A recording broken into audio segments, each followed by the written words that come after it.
السلام علیکم تماشاچیان محترم. برنامه نوبتی کاشانه تقدیمتان می‌گردد. ما تهیه‌گران برنامه بی نهایت خرسند هستیم که بیشتری از شما نسبت برنامه‌های ما بی‌طرف نیستید.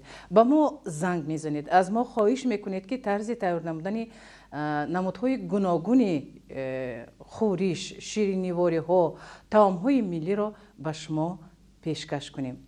برنامه امروزی ما هم موافق خواهش و درخواست شما تهیه و پیشکش کرده می شود.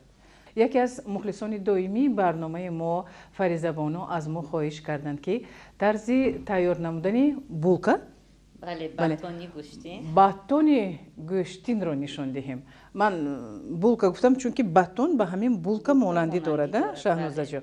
برای همین هم فریزه بانو مرحمت برنامه ما را با دقت تماشا کنید. ما امروز برای تیار نمودن این انواع خوردنی به استودیو یکی از کادبانوی خیلی فعال این برنامه شهنازه جان رو تکلیف نمودیم. شهنازه خوش آمدید. ما دیر باز در برنامه شما رو ندیده بودیم. امروز باشد شهنازه جان موافق خواهشی یکی از مخلصان دائمی برنامه فریزه بانو ما شما رو به استودیو دعوت نمودیم تا اینکه طرز درست تیار کردن انواع خوردنی رو به ما نشان دهید. برای تیار کردن باتونی گوشتین به ما نیم کیلو قیمه گوشت، یک دانه پیاز، یک دانه قلنفری بلغاری، کمی گشنیج، روغن، دو دانه تخم، جوری اچارانیده شده و خوکه نان قوق لازم است. اول ما باید توبه رو برای آتش گذاریم.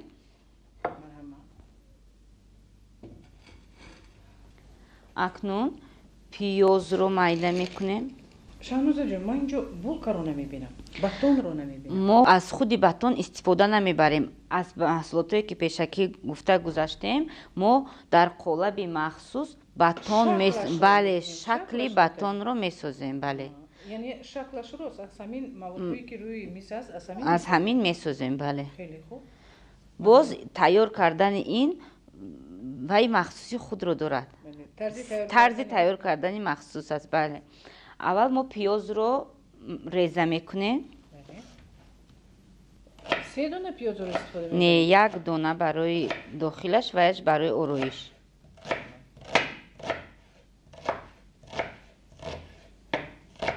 پیاز که میده کردیم اکنون در توبه ما روغن میاندازیم. کمی روغن میاندازیم؟ بله کمی روغن میاندازیم که پیازمو بریان شود. من این پیاز مرحمت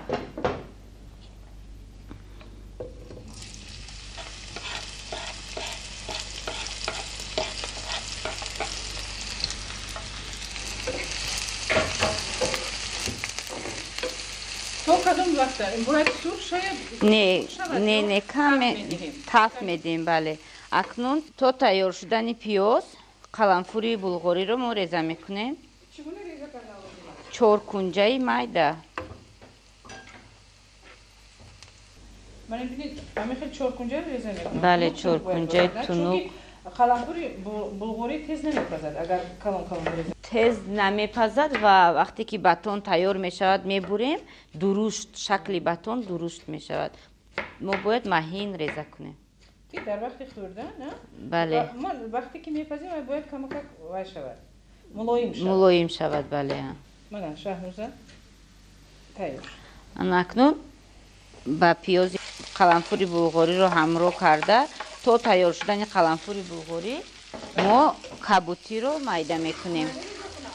کمی از شیبیت و کمی از گشنیج یک جای ریزه میکنیم.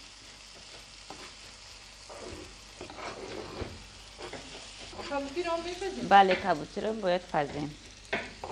شهنازه من هم از کبوتی تیار. اکنون کبوتی رو هم با توبه میاندازیم. یک بار تفت میتیم باز. باز یک بار چیز ریزه کردن لازم؟ نه لازم نیست. تشکر.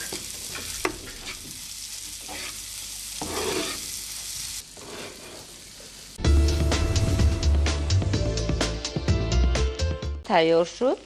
میمونیم کمی خنک شود. تو خنک شدنش ما دیگر محصولات رو تیار میکنیم. اول ما باید қолабро равған кунем ба пурагӣ. боварӣ дорам ки ҳамаи кадбонуҳо дар хонаашон чунин қолабро доранд. қолабҳо гуногун мешаванд. гуногун мешаванд, бале. на ҳама кас дар хона чунин қолаб дорад. мо метавонем рӯи лаъли ҳамин тафтон гузошта монанди ҳамин қолаб онро бале мешавад, вале қолаб бошад боз хубтар мешавад. инро равған карда мемонем. акнун намак, мурҷ, тухмро, дудона тухмро ҳамро карда ба гӯшт ҳамро мекунем. бале. каме намак, бале. каме мурҷ.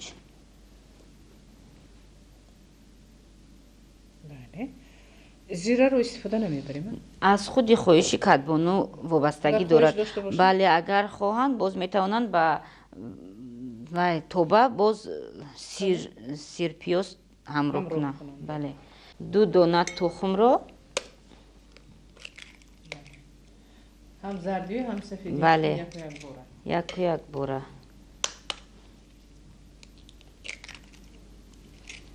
акнун мо ҳамаи маҳсулотро пурра бо даст омехта мекунем.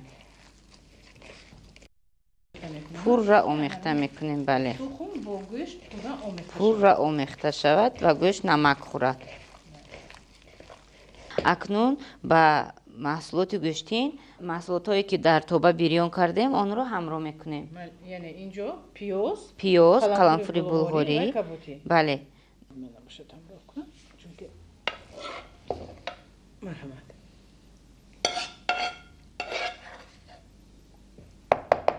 инро ҳам бо даст пурра омехта мекунем.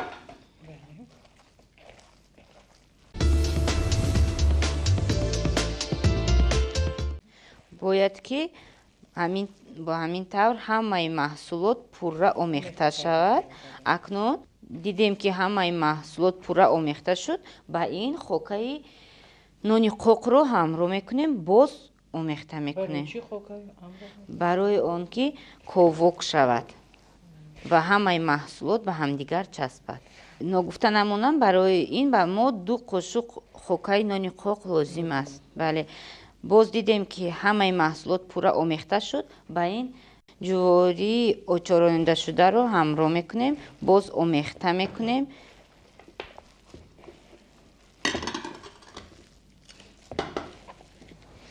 намудаш аҷоиб мешавад. бале. ҷуворӣ ки меандозем бисёр намудашро зеб метиҳад. ана акнун тайёр шуд. мо метавонем ба қолаби махсус гузорем. бале. ман боварӣ дорам ки барномаи моро фаризабону бо диққат тамошо карда истоданд, чунки мувофиқи хоҳиши он кас аст. намехем мо бояд зер кунем. зер кунем. бале. чунки ҷо гирад ва қолаби батонро гирад. намудаш ба ҳамин батон монад. бале. акнун ба тафтон мегузарем. бале. акнун мо метавонем ба тафтон гузорем. чӣ хеле ки дидем ба ҳама тарафаш як хел тақсим кардем. бале. акнун мо метавонем ба тафтон гузорем дар дараҷаи 150 дар давоми аз 40 дақиқа то 1 соат батони мо тайёр мешавад. бале. марҳамат, дастатон рӯшоед Шаҳнозаҷон ва баъд ба тафтон мегузарем. бинандагони гиромӣ, намозаши дидед бояд алами хеле замон гирад. акнун мо ба тафтон мегузорем. тафтонро пешакӣ гирён карда будем.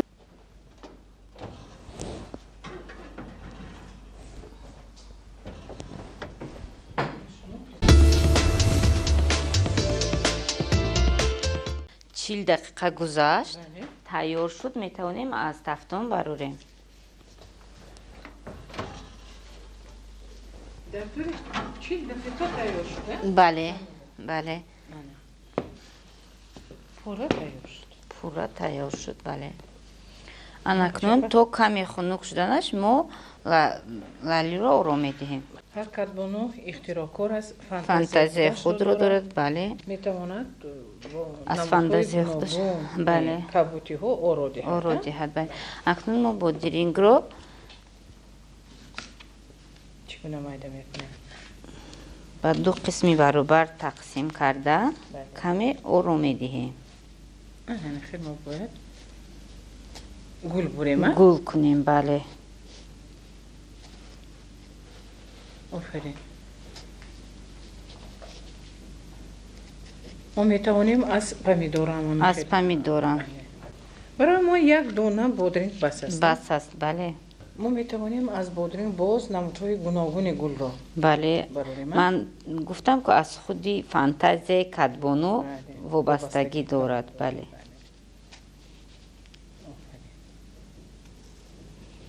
مواد زیاد هم لازم نیست. میتوانم تنها از کبوتی هم استفاده برم. ما میتوانیم پیاز رو نیز با چنین شکل بریم. این هم هنر است. من فکر میکنم. بله. شهنازه. برای کدبانو بودن اختراعکار بودن لازم است. بله. هر یک کدبانو این هنرمند است. هنرمند است. بله. بله. اگر خواهید که درسخوان خود را آرا دهید و درسخانتان زیبا باشد، شما میتوانید از کبوتی، از پیاز، از سبزوات استفاده برده درسخوان خود را آرا دهید. بله، حاجتی به مغازه ها رفته دسترس کردن موادهای قیمت نیست. بله. تنها از بادرینگ، پمیدور و پیاز ما چنین نمودی برای آنکه در لیلی پیازی ما معلوم شود، ما باید با قلمفور سرخ کمی تر کنیم. این هم هنر است. پختن طعام، آرا دادن دسترخوان، این هم هنر است. بله، البته. البته نمودش بسیار زیبا شد. بله. اکنون ما از پمیدور گل میبروریم.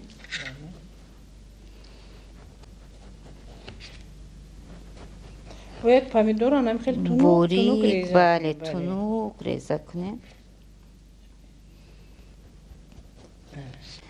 پیچونیم که به گل مانند شود. به همین طرز ما باید پیچونیم که به صدبرگ مانند شود. دیدید چه خیلی زیبا شد. آفرین شهنازه جان. کبوتی رو هم استفاده میبریم شهنازه جان؟ بله، اول پیاز رو به شکل دوره کلان. باز پیاز رو استفاده میبریم؟ بله. برای گرد شکل میکنیم. بله. دوره شکل. دوره شکل میکنیم. برای آرایش بسیار زیبا است. الان چیکار میکنیم پیاز رو؟ پیاز رو از دوره هایش جدا میکنیم. هم خیلی آرام میدهیم. آرام میدهیم. بله. عجیب. شما هم میتوانید مانند شهنازه بانو انمی خیلی آرام دسترخوان خود را. وقتی که دسترخوان رو خودتان با فانتزی خودتان آرام میدهید، باور کنید دسترخوان بسیار زیبا میشود. باتون کمی خنک شد، ما میتوانیم با قسم ها جدا کنیم. چپه نمیکنیم؟ میتوانیم چپه کنیم. به من اینطور قلایتر است. باید درم خیلی با قسم ها ما جدا کنیم. بله. میتوانیم گارنیر هم تیار کنیم. بله، میتوانیم از برنج، از کارتوشکا ما گارنیر تیار کنیم. از خود خواهش کدبانو وابستگی دارد. نه باید نمودش نمیشه شده.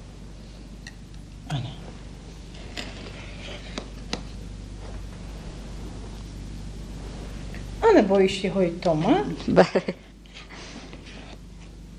فریزه بانو میخواستند که طرز تیار کردن چنین باتون رو آموزن از گوشت و باوری کامل داریم که برنامه ما رو هم فریزه بانو و تمام کدبانوها با دقت تماشا کردن و شاید شما یکان در خانه چاره‌بینی داشته باشید، ممکن فرزندتان روز تولد داشته باشد و حتما اگر چنین طعام رو خود شما تیار کنید برای دسترخوان گذارید، تمام اهل عائله از این یک بهره می‌برند. بله. آفرین.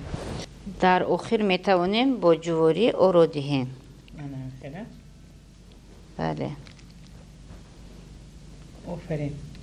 شهنازه جان، آفرین، دستتان درد رو نبیند. هر دفعه که شما در برنامه ما اشتراک میکنید، هم ما و هم آن کسانی که برنامه را تماشا میکنند یک سودی برای خود میگیرند، بهره میبردارند از این برنامه و ما باوری کامل داریم که باز با شما وا میخوریم البته و باز از هنرتان مخلصان را شاد خواهیم کرد. البته سلامت باشید، دستتون درد نکنه، همیشه با برنامه های ما بمانید. بینندگان گرامی، این بود برنامه نوبتی کاشانه. چون هر وقت هفته آینده ما تهیه‌گران برنامه همه شمایان را در نزد آینه نیلگون انتظار هستیم. خیر، خوش باشید.